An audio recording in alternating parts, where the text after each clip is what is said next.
Everyone's in on the Great Reset. Well, almost everyone. There's one guy who's got the power to do something to stop it, and you know exactly where I'm going. And they made a mistake. They tried to get Trump on their side, so they invited Donald Trump to Davos, I think a couple of times.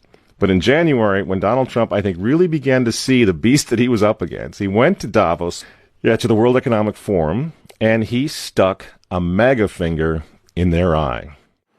We're committed to conserving the majesty of God's creation and the natural beauty of our world. But to embrace the possibilities of tomorrow, we must reject the perennial prophets of doom and their predictions of the apocalypse. These alarmists always demand the same thing: absolute power to dominate, transform, and control every aspect of our lives. We will never let radical socialists destroy our economy, wreck our country. 2 days after Donald Trump gave that speech, the 89-year-old leftist weirdo billionaire George Soros made an emergency intervention where, at Davos, once again, warning that the U.S. 2020 election will determine the, quote, fate of the whole world. Now, in the context of Davos, take a look at this one more time. This is a month after Donald Trump addressed Davos and stuck the MAGA finger in their face. Here's what Francis, the Vatican, and Jeffrey Sachs had to say in response. And it is a dangerous country right now. It will be absolutely dangerous if Trump wins re-election. Trump wins re-election. Trump wins re-election. Francis invited this guy to the Amazon Synod as an honored guest and advisor. He's also Bernie Sanders' advisor. What's he doing in the Vatican? Why is this guy who's a promoter for socialist, out and out socialist, Bernie Sanders, what's he doing advising the Pope? Why does he have entree to the Vatican, friends? Sachs supports abortion and contraception, but that's not a problem for the Vatican. For the Vatican, for Pope Francis, and for his friends at the UN, Donald Trump is the problem, obviously, friends. Clearly, I consider the Trump administration a danger to the world, but I regard it as a purely temporary phenomenon that will disappear in 2020. Do you get it? Do you see why there's so much hate for Trump? Because with all of his faults, again, he's the capitalist. He's not the globalist. He never will be one of them, which is why he pulled the United States out of the Paris Climate Agreement. Donald Trump pulled the United States out of the World Health Organization. That's Bill Gates and company. And now he's threatening to pull the United States out of the World Trade Organization. People say, yeah, well, Donald Trump got married twice. He's a bad guy. Really? He's right in the face of the demons on this, friends. Nobody ever said he was a saint. He's knocking the sacred cows of the United Nations down all over the world right now. The General Assembly routinely votes 185 against the United States on almost everything right now. And you remember, speaking of the United Nations, in November of 2019, again, right before COVID landed, Trump went to the UN, on the floor of the General Assembly, and he declared war on globalism. Wise leaders always put the good of their own people and their own country first.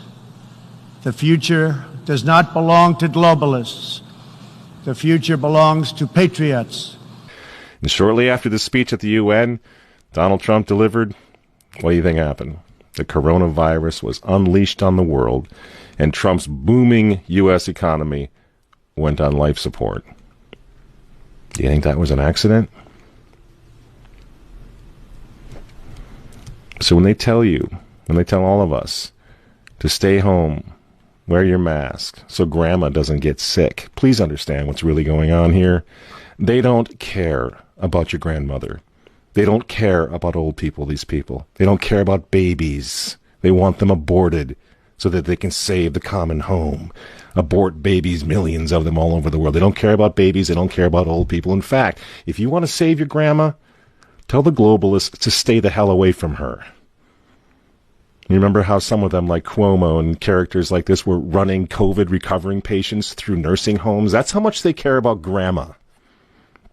And the name of the game now is to bring the United States economy to its knees, get it out of the way, so that everyone will want the Great Reset.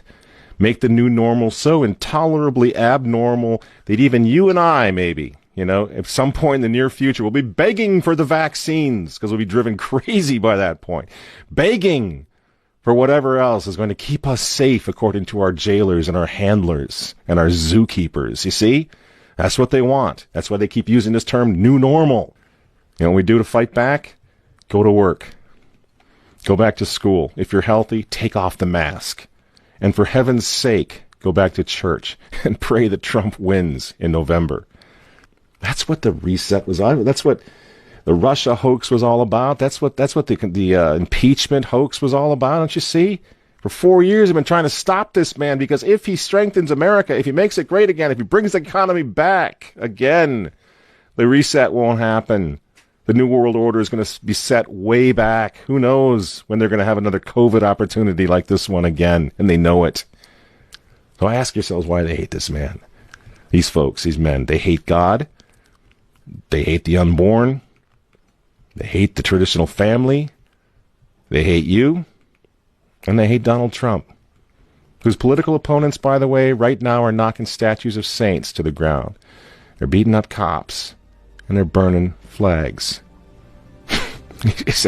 You say you don't like Trump. I'm sorry, friends, but who cares? That doesn't really matter anymore. What you think of Trump's personality or his tweets. Look at the big picture. The choice is simple, friends. Stand with America right now, or fall with the New World Order in the not-so-distant future. There's no other choice. I'm Michael Matt for Remnant TV, and we'll see you next week.